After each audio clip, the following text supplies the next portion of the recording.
Let's go to our panel now. Big issues of the day. Rawdon Christie, former broadcaster with us and real estate agent, of course. Good morning. Hello. Good to see you again. And Chelsea Daniels, Front Page podcast host. Chelsea, good morning. Morning. Now, we've learnt that Dame Julie Christie, who's a regular on our panel as well, is producing a major new documentary on Tom Phillips and the case, and is receiving exclusive access behind police cordons. Chelsea, what do you make of this? I think it's wild that a documentary team have been allowed past police cordons, past the media. I mean, this is a global interest in this case and a huge amount of public interest, and giving access to a documentary team making money but inside the cordon.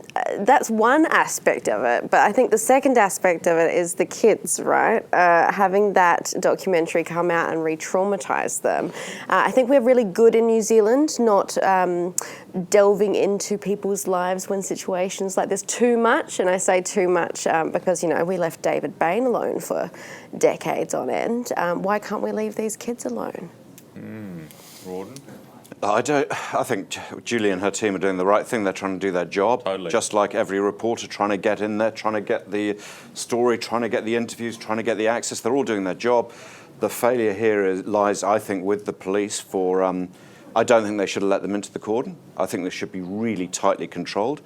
They can potentially shoot the sort of footage they want to put, maybe released one day in the future, but I don't understand why there's been some sort of dispensation given when you've got a heap of incredibly talented journalists down there trying to get the same thing, and probably respecting why they're not being given access to the cordon. You're right, this is a phenomenal story. We know we are desperate for every tiny nugget of information we can get here. But the focus has got to be on those three kids. That's it. And also, to be fair, because I don't know what the situation is with the police officer who's also pretty gravely ill from what I hear. I don't know whether he's stable now, but, you know, there are other people whose lives are going to be affected long term. Yeah, that's a good point too.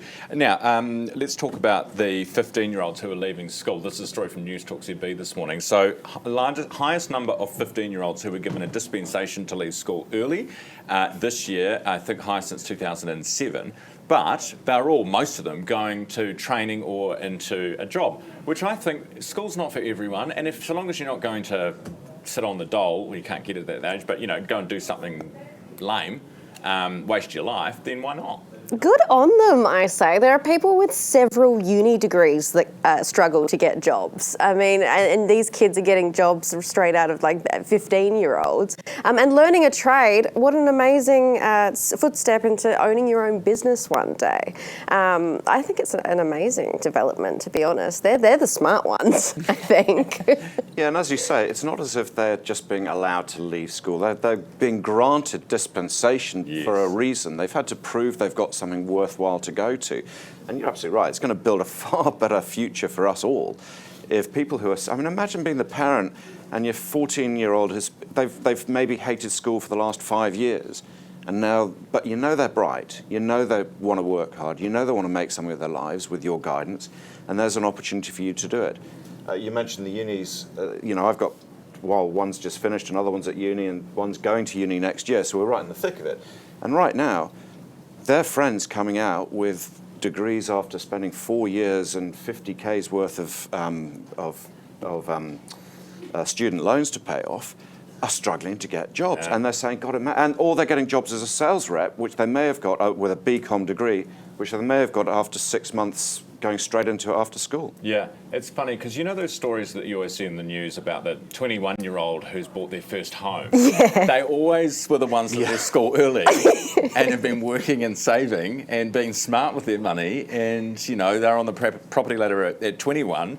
And then you've got people going to uni who are 35 and can't afford a house, you know? I feel personally targeted every time I see one of those stories, because I'm like, oh, bank of mum and dad, surely. Then you click on it and read it and you're like, oh, no, they are just incredible. What is this bank of mum and dad? Because it's getting thrown at me and I have no idea where this bank is. Where is she?